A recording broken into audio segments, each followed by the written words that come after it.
जय Hind defence lovers. आज की टॉप हेडलाइंस कुछ इस प्रकार है। पाकिस्तान के साथ लगे फ्रंट पर भारतीय सेना ने तैनात करी अपनी बाज बटालियन। सितंबर का महीना भारत और चीन के बॉर्डर्स पर होने वाला है काफ़ी व्यस्त। अगर शांति चाहते हो तो युद्ध के लिए तैयार रहो। और यूपी पुलिस ने शहजाद भट्टी को आतंकी घोषित करने की करी मांग।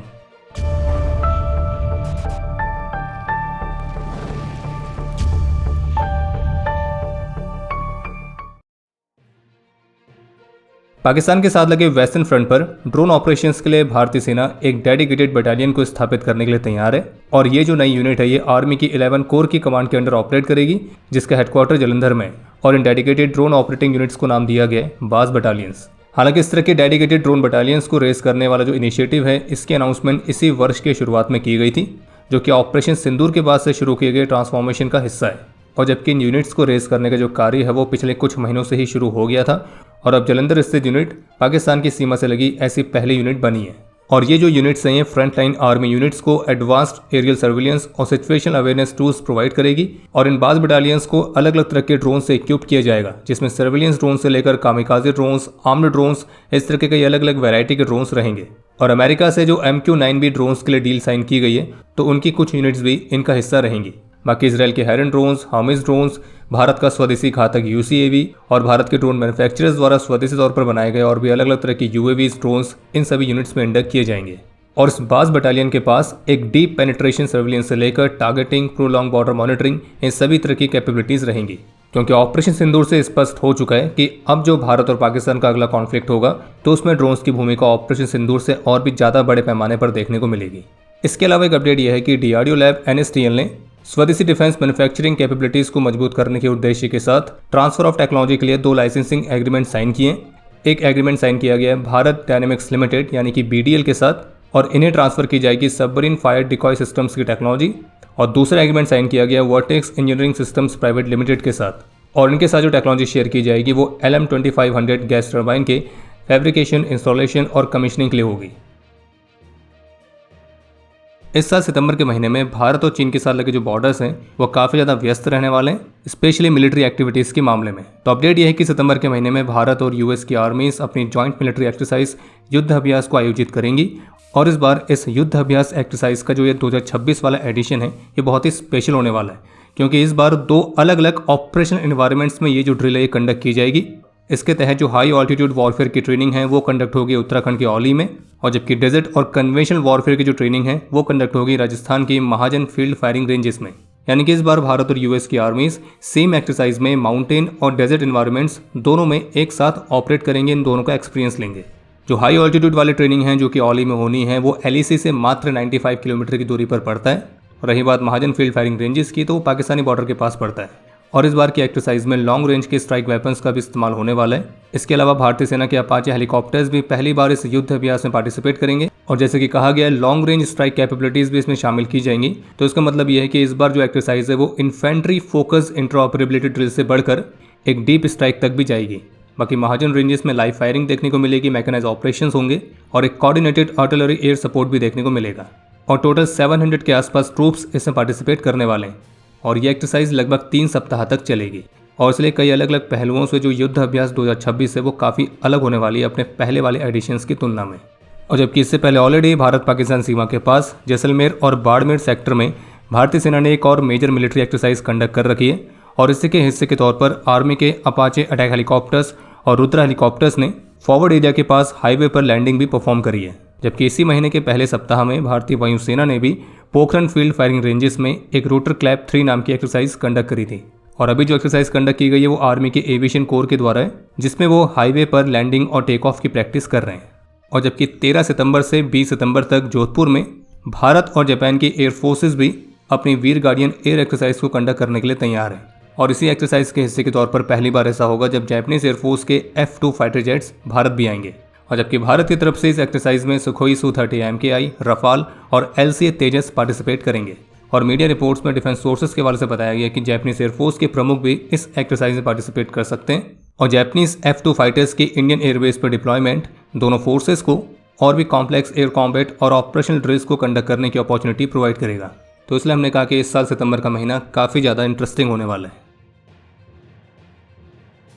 नई दिल्ली में अपनी एक नई बुक के लॉन्च इवेंट को संबोधित करते हुए farmer army chief general MM Naravane ने इस बात पर जोर दिया कि पाकिस्तान और चीन ये दोनों ही अलग अलग बॉल गेम हैं। हमने दोनों के ही साथ युद्ध लड़े हैं, हमारे अनसेटल्ड बॉर्डर्स हैं और इसलिए एक थ्रेट के तौर पर वे हमेशा ही हमारे रडार पर रहेंगे। लेकिन जहां एक तरफ वे पाकिस्तान को भारत का इमीडिएट थ्रेट बताते हैं, वहीं चीन को एक लंबे समय में भारत के मेन कॉम्पिटिटर के रूप में देखते हैं। उनका यह कहना था कि पाकिस्तान पर भारत का तत्काल ध्यान मुख्य रूप से आतंकवाद के लगातार बने हुए खतरे के कारण था, जबकि चीन के लंबे समय में भारत के जो मेन कॉम्पिटिटर के रूप में उभरने की संभावना थी और आने वाले वर्षों में चीन ही हमारा मेन कॉम्पिटिटर होगा। और उनका यह भी कहना था कि मैंने जानबूझकर कॉम्पिटिटर वर्ड का ही प्रयोग किया है, एनिमी का नहीं, क्योंकि चाइना लगभग सभी फील्ड्स में हमारा मेन कॉम्पिटिटर है, चाहे वो पॉलिटिकल हो, इकोनॉमिक हो, ट्रेड हो या फिर मिलिट्री की बात हो। और जहाँ भी कॉम्पिटिशन होता है वहाँ कॉन्फ्लिक्ट भी होता ही है। और उन्होंने इस बात पर जोर दिया कि किस तरह के कॉन्फ्लिक्ट को फोर्स का इस्तेमाल करने के बजाय डिप्लोमेटिक और डायलॉग मैकेनिज्म के माध्यम से सुलझाने का प्रयास किया जाना चाहिए, और जबकि फोर्स का इस्तेमाल करना तो हमेशा आखिरी विकल्प होना चाहिए। लेकिन इसी सेम टाइम पर उनका यह भी कहना था कि किसी भी पोटेंशियल मिस एडवेंचर को डेटर करने के लिए भारत को एक क्रेडिबल मिलिट्री प्रिपेयर्डनेस को भी मेंटेन करने की जरूरत है। और उनका यह भी कहना था कि अगर आप शांति चाहते हैं तो युद्ध के लिए तैयार रहें, और डिप्लोमेसी को एक भरोसेमंद सैन्य ताकत का समर्थन मिलना चाहिए, क्योंकि उनका ये कहना था कि एक समय ऐसा आता है जब आपको एहसास होता है कि ऐसा नहीं होने वाला है, और इसलिए आपके पास एक स्ट्रॉन्ग डेटरेंस होनी चाहिए। और जानकारी के लिए आपको बता दें कि कल 22 अगस्त से 26 अगस्त तक चीन में वर्ल्ड ह्यूमनॉइड रोबोट गेम्स के दूसरे एडिशन को आयोजित किया जाने वाला है, और जिसमें लगभग 666 टीम्स और 2056 ह्यूमनॉइड रोबोट्स के पार्टिसिपेट करने की उम्मीद है। और जो पार्टिसिपेंट्स हैं वो 16 अलग अलग कंट्रीज से हैं। और इस दौरान 32 इवेंट होंगे, जो कि 2 ब्रॉड कैटेगरीज में डिवाइड किए गए। एक है कंपटीशन इवेंट, जिसमें एथलेटिक्स, फुटबॉल, स्ट्रीट डांस ये सब चीज़ें रहेंगी, और दूसरा है सिनेरियो बेस्ड इवेंट्स, जिसमें housekeeping, fire fighting, retail assistance और अन्य प्रैक्टिकल टास्क रहेंगे। और अब इसमें जो 100 मीटर की रेस थी वो फुली ऑटोनॉमस हो चुकी है, जिसका मतलब यह है कि इस रेस में अब जो रोबोट्स पार्टिसिपेट करेंगे वो रिमोटली कंट्रोल्ड नहीं होंगे, बल्कि वो फुली ऑटोनॉमस तरीके से परफॉर्म करेंगे। और इसी गेम से रिलेटेड एक टेस्ट रेस की वीडियोज़ भी सामने आई हैं, जिसमें जो रोबोट्स हैं ये ट्रैक पर दौड़ते हुए दिख रहे हैं। हालांकि वो वीडियोज़ देखने में बहुत ही फनी लग रही है, लेकिन कहीं ना कहीं ये भविष्य के वॉरफेयर का एक अलग ही तरह का भविष्य भी दिखाती है। और जो चाइना है वो काफ़ी समय से इन ह्यूमनॉइड रोबोट्स को एक्चुअल वर्कर्स के तौर पर एक इंप्रेसिव डेमोन्स्ट्रेशंस में कन्वर्ट करने का प्रयास कर रहा है। इन कॉम्पिटिशन्स के जो फर्स्ट जनरेशन वाले रोबोट्स थे, तो उसमें आमतौर पर बस ये देखा जाता था कि क्या रोबोट चल सकता है, दौड़ सकता है, किक कर सकता है या अपने आप को बैलेंस कर सकता है। लेकिन अब जो 2026 के गेम्स हैं, तो उसमें इस चीज़ को एक नेक्स्ट लेवल पर ले जाया गया है, और अब ये देखा जा रहा है कि क्या रोबोट खुद से ऑटोनॉमसली एक रियल वर्ल्ड में काम कर सकता है या नहीं। और चाइना के ह्यूमनॉइड रोबोट्स जिस रफ्तार से दौड़ते हुए दिख रहे हैं, तो वो भी अपने आप में एक अलग चीज़ है। आज शुक्रवार को कोची शिपयार्ड लिमिटेड ने स्वदेशी तौर पर डिज़ाइन की गई तीसरी anti submarine warfare shallow watercraft, जिसका नाम है मंगरोल, तो वो भारतीय नौसेना को सफलतापूर्वक डिलीवर कर दी है।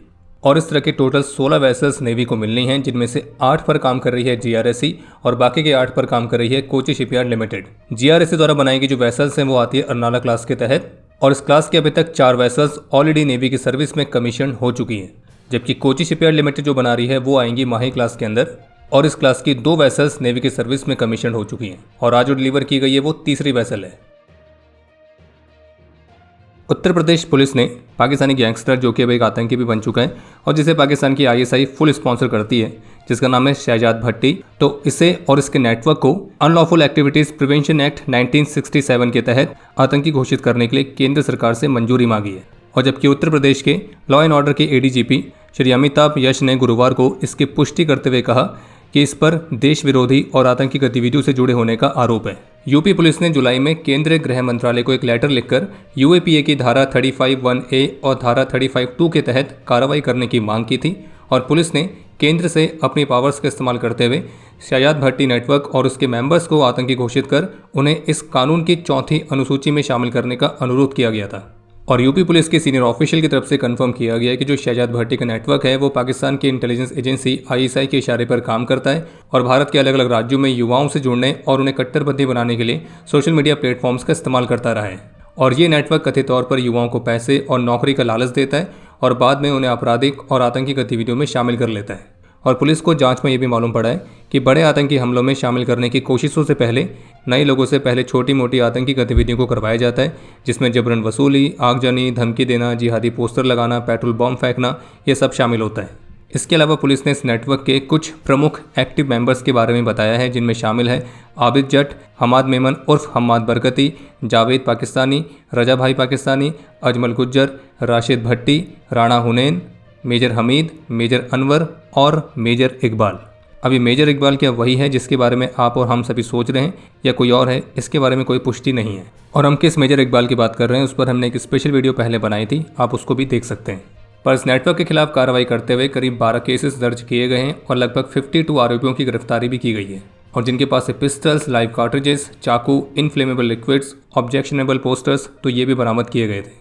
बाकी आतंकियों से याद आया, अभी कुछ ही समय पहले पाकिस्तान ने सऊदी अरेबिया और टर्की के साथ मिलकर एक डिफेंस पैक्ट साइन किया था, जिसका उद्देश्य तो है कि इसे एक नेटो की तरह बनाया जाए, जिसमें एक कंडीशन ये भी थी कि अगर इनमें से किसी भी एक देश पर हमला होगा तो उसे बाकी के अन्य 2 देशों पर भी हुए हमले की तरह माना जाएगा। और अब ऐसी रिपोर्ट्स हैं कि इस नाटो ग्रुप में एक और नाटो के शामिल होने की उम्मीद है, और वो कोई और नहीं बांग्लादेश है, क्योंकि बांग्लादेश ने कुछ ऐसे संकेत दिए हैं जिसमें उसका ये कहना है कि वो इस पैक्ट में शामिल होने के लिए ओपन है। बाकी भारत ने भी इस डेवलपमेंट पर काफ़ी करीब से नज़र रखी हुई है। बाकी अगर बांग्लादेश भी इस पैक्ट में शामिल होता है तो उसमें एक और नाटो की एंट्री हो जाएगी। और जो नए हैं उन्हें बता दूं कि मैं कभी कभी जे को एन भी बोलता हूँ। चलिए बाकी अब समय है आज के इतिहास का। आज के दिन 1990 में INS अंडमान के साथ हुई दुर्घटना में 15 नेवल वॉरियर्स ने अपना सर्वोच्च बलिदान दिया था। आज के दिन सन 2000 में जम्मू कश्मीर के कुपवाड़ा में brigadier BS Shergill, colonel RS Chauhan और सिग्नल मैन नायक जोश ने अपना सर्वोच्च बलिदान दिया। आज के दिन 1994 में 3 असम राइफल्स के राइफलमैन वीरेंद्र सिंह और 1961 में 14 असम राइफल्स के राइफलमैन अकबर अहमद ने अपना सर्वोच्च बलिदान दिया था। और आपके लिए आज का प्रश्न है कि आकाश एयर डिफेंस सिस्टम कौन से वर्ष में कमीशन किया गया था। और अब समय है आज के टॉप 3 कमेंट्स का, जो ये रहे आपकी स्क्रीन पर।